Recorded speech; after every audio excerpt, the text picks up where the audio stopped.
शुरुआती दृश्य में मिलो स्टैनफील्ड नामक व्यक्ति को दिखाया गया है जो ईएसडी से पीड़ित है।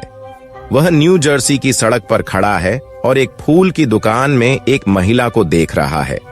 इस दौरान वह घटनाओं के समय से संबंधित जटिल गणनाएं करता है। मिलो एक यात्री बस, गड्ढा, स्ट्रीट आर्टिस्ट और साइकिल सवार को तेज आते देखता है। इन अवलोकनों के बाद वह सड़क पार करता है और गड्ढे के पास एक मेल बॉक्स पर पेन रखता है। उसके चेन रिएक्शन के बाद एक टैक्सी गड्ढे पर चढ़ जाती है जिससे पेन गिर जाता है। यह स्ट्रीट आर्टिस्ट का ध्यान खींचता है जो पेन उठाने जाता है। उसी समय एक साइकिल सवार उससे टकराता है जिससे वह मेल बॉक्स से टकरा जाता है और फल पर गिरता है। पास में खड़े हैं। सड़क पर अराजकता फैल जाती है जिससे सबका ध्यान भटक जाता है। नतीजतन वह ट्रैफिक लाइट नहीं देख पाता और सड़क पार कर रही महिला को टक्कर मार देता है जिससे उसकी मौत हो जाती है। लोग कहते हैं गणित खतरनाक नहीं है। मिलो यह पुष्टि कर घटनास्थल से चला जाता है। फिर एक FBI एजेंट ओलिविया डनहम को दिखाया जाता है। वह होमलैंड सिक्योरिटी के फ्रिंज डिवीजन में काम करती है जो असाधारण घटनाओं में विशेषज्ञ है। ओलिविया सिर की चोट के बाद अब वापस आई है। फ्रिंज मुख्यालय में उसका स्वागत साथी अधिकारी चार्ली करता है जो टीम का पर्यवेक्षक है। इस बीच एजेंसी के प्रमुख वॉल्टर बिशप लैब सहायक फिलिप ब्रॉयल से ओलिविया की वापसी पर बात कर रहे हैं। फिलिप कहता है कि लिविया नकली है और चिंता करता है कि क्या वे टीम में धोखेबाज को रख सकते हैं। पता चलता है कि कार्यालय में ओलिविया असली नहीं है, वह धोखेबाज है जिसे असली की जगह लाया गया है।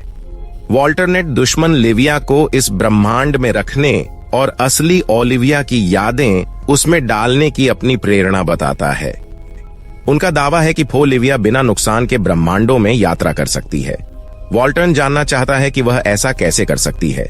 इसके लिए वह कहता है कि उसे यकीन दिलाना होगा कि वह यहाँ की है। फिलिप पूछता है कि अगर उसकी नई पहचान कायम नहीं रहती तो क्या होगा। चीफ जवाब देता है कि फिर उसकी जरूरत नहीं होगी।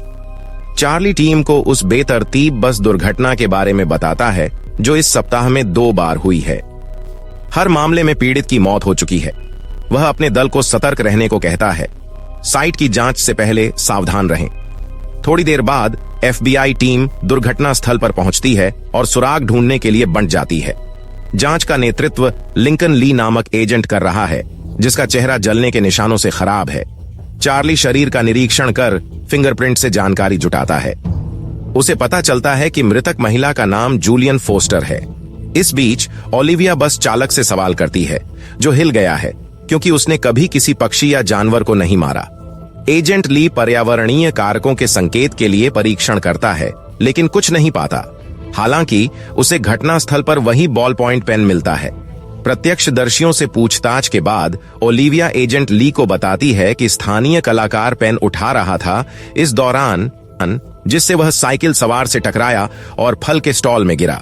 यह सुनकर एजेंट ली ने अनुमान लगाया कि पेन ही मुख्य तत्व है जिसने प्रतिक्रियाओं की श्रृंखला बनाई जिससे पीड़ित की मृत्यु हुई। अगले दिन फ्रेंच मुख्यालय में एजेंट ली और चार्ली बस दुर्घटनाओं के संबंध का पता लगाने की कोशिश कर रहे हैं। एजेंट ली ने पहली दुर्घटना की तस्वीर में वही बॉल पॉइंट पेन देखा जिससे उसे यकीन हो गया कि किसी ने घटनाओं की श्रृंखला बनाई है। फिर वे फ्रिंज एजेंसी की गणितज्ञ एस्ट्रिड से मिलते हैं और घटनाओं के बारे में बताते हैं। वह कहती है कि कोई इंसान ऐसा नहीं कर सकता और इसे नहीं मोड़ सकता।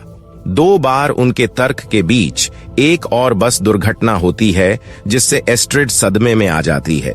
2 और 2 बराबर होते हैं, आप बस से टकराते हैं। FBI एजेंट तुरंत पहुंचते हैं और पाते हैं कि पीड़ित जीवित हैं। इस बार राहगीरों से पूछताछ पर उन्हें पता चलता है कि एक कुत्ता सड़क पार कर गया जिससे बस का नियंत्रण खो गया। तभी ओलिविया को एक बॉल पॉइंट पेन जमीन पर लुढ़कता दिखता है जिससे उसे एहसास होता है कि घटनाएं खत्म नहीं हुई हैं। वह इधर उधर देखती है और संदिग्ध मिलो को ब्रिज से नीचे देखती है। कुछ देर बाद ईयरबड्स पहने एक आदमी सड़क पार करता है और एम्बुलेंस से टकरा जाता है। मुझे लगता है पैरामेडिक को कोटा पूरा करना था। संदेह की पुष्टि के बाद ओलिविया टीम को सचेत करती है और मिलो की ओर दौड़ती है। यह देखकर मिलो पुल से साइकिल फेंकता है। इससे बस अपना रास्ता बदलती है और ओवरहेड ब्रिज के नीचे जाती है। ओलिविया उसे बंदूक की नोक पर पकड़ती है और आत्मसमर्पण की धमकी देती है, लेकिन मिलो पुल से कूदकर बस की छत पर गिरता है और भाग जाता है। मिलो कानाफूसी करने वाला है। इस घटना के बाद मिलो अपनी चिंतित बहन मैडलिन को खोजने घर लौटता है। वह बताती है कि अस्पताल से कई कॉल आ रहे हैं, जिसे वह अनदेखा करता है। वह उसे आत्मसमर्पण करने के लिए मनाने की कोशिश करती है, पर मिलो उसके वाक्यों को पूरा कर उसे चुप कर देता है। कुछ समय बाद मैडलिन उसे एक छोटा प्लास्टिक का घोड़ा खिलौना दिखाती है, जो उनकी मां की याद दिलाता है। इससे उसे असहज महसूस होता है और वह कहता है कि अब यह अप्रासंगिक है। दूसरी ओर एजेंट ली को उसकी त्वचा जांच के लिए अस्पताल ले जाया जाता है। बर्न चैम्बर में प्रवेश से पहले वह ओलिविया को तीनों पीड़ितों के बीच समानताएं खोजने को कहता है। ओलिविया मुख्यालय लौटती है और गवाहों से बात करती है। थोड़ी जांच के बाद उसे पता चलता है कि तीनों पीड़ितों और एक मेडिकल सेंटर के बीच संबंध हैं। वे तीनों इस केंद्र से जुड़े थे। वह अपनी खोज चार्ली को बताती है और दोनों तुरंत चिकित्सा केंद्र जाते हैं। वहां ओलिविया देखती है कि रोगी एक ही बॉल पॉइंट का उपयोग कर रहे हैं, क्योंकि वे डिजिटल उपकरण नहीं चला सकते। आईपैड उनकी आंखों को प्रभावित करते हैं। बाद में वे डॉक्टर लेविन से मिलते हैं, जो बस दुर्घटनाओं के तीनों पीड़ितों को पहचानते हैं। पीड़ितों के बारे में विवरण देने के बाद डॉक्टर लेविन बताते हैं कि वे मानसिक रूप से विकलांग रोगियों की बुद्धि बढ़ाने के लिए प्रयोग कर रहे हैं। वह उन्हें रोगियों के वीडियो भी दिखाते हैं, जिसमें ओलिविया मिलो को देखती है। पूछने पर डॉक्टर लेविन बताते हैं कि वह उनके रोगियों में से एक है जो दवा परीक्षण से गुजरी थी, जिससे उसकी बुद्धि बढ़ी। वह कहता है कि मिलो को उसकी बहन की देखरेख में अस्पताल से छुट्टी मिली थी और उसे प्रक्रिया उलटने के लिए लौटना था, लेकिन अब वह कॉल का जवाब नहीं दे रहा है और उन सभी को मार रहा है जो उसे नियंत्रित करने की कोशिश कर रहे हैं। मिलो की बहन के बारे में जानने के बाद FBI एजेंट उससे मिलने का फैसला करते हैं। उन्हें नहीं पता कि मिलो ओलिविया पर नजर रख रहा है, उसकी हरकतें नोट कर रहा है और अगले कदम का अनुमान लगा रहा है।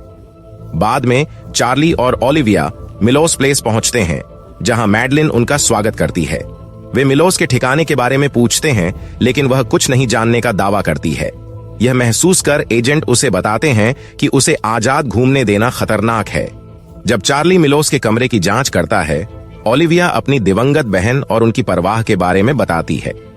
मैडलिन को अपने भाई की जानकारी साझा करने में मदद मिलती है।